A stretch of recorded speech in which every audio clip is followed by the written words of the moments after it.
আপনাকে ধন্যবাদ। হ্যাপি প্রস্তাবিত ঢাকা সেন্ট্রাল ইউনিভার্সিটির অধ্যাদেশ জারির দাবিতে আজও ঢাকার বিভিন্ন গুরুত্বপূর্ণ পয়েন্টে সড়ক অবরোধ করেছে ৭ কলেজের শিক্ষার্থীরা।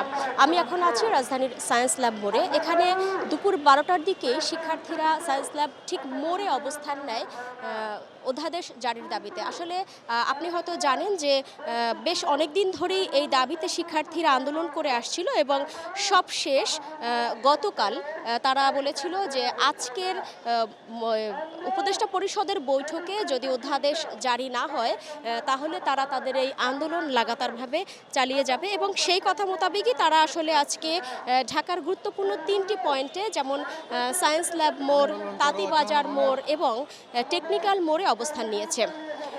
আপনাকে একটা কথা বলছি, সেটা হচ্ছে যে রাজধানীর এই গুরুত্বপূর্ণ পয়েন্টগুলোতে সড়ক অবরোধ হয়ে যাওয়াতে রাজধানীতে কিন্তু আসলে একটি তীব্র যানজটের সৃষ্টি হয়েছে। সাধারণ মানুষ মারাত্মক ভোগান্তিতে পড়েছে, কারণ গুরুত্বপূর্ণ এই সড়কগুলো আসলে মানুষ খুব বেশি ব্যবহার করে থাকে এবং পুরো রাস্তায় গাড়ি চলাচল বন্ধ হয়ে যাওয়াতে আপনি হয়তো দেখতে পাচ্ছেন যে মোড়েই সমস্ত শিক্ষার্থীরা দাঁড়ানোতে এবং তারা খুব কঠোরভাবে কর্মসূচি পালন করার চেষ্টা করছে। কোনো গাড়ি তারা এখান থেকে যাতায়াত করতে দিচ্ছে না। সেক্ষেত্রে যান চলাচল একেবারেই বন্ধ হয়ে গেছে এবং সাধারণ মানুষ বেশ অনেকটা পথ আসলে তাদের গন্তব্যে যাওয়ার জন্য হেঁটে আসছে এবং এটা তাদের জন্য খুব দুর্ভোগের কারণ। আমি অনেকের সাথে কথা বলেছি, তারা একটা প্রত্যেকেরই একই কথা যে দাবি আদায়ের জন্য রাস্তা কেন ব্যবহার করতে হবে। সাধারণ মানুষের জনগণের এই ভোগান্তির দায় আসলে কেউ নেয় না।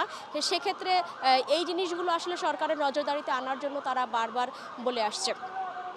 আপনি হয়তো জানেন যে ৭ কলেজের মধ্যে ঢাকার গুরুত্বপূর্ণ ৭টি কলেজ রয়েছে, যার মধ্যে রয়েছে Eden college, Dhaka college, Suhrawardy college, কবি কাজী নজরুল কলেজ। এই সহ মোট ৭টি কলেজ। এই ৭টি কলেজকে নিয়ে সরকার একটি সেন্ট্রাল ইউনিভার্সিটি করার ঘোষণা দিয়েছিল, কিন্তু সেই ইউনিভার্সিটি গড়ার যে একটি অগ্রগতি, তার কোনো অগ্রগতি আসলে না দেখাতেই শিক্ষার্থীরা এক প্রকার বাধ্য হয়েই আজকে সড়কে নেমেছে এবং তারা বলেছে যতক্ষণ পর্যন্ত এই অধ্যাদেশ জারি না হবে এবং কাজের অগ্রগতি শুরু না হবে ততক্ষণ পর্যন্ত তারা তাদের এই অবরোধ কর্মসূচি চালিয়ে যাবে। এই ছিল আমার কাছে হ্যাপি।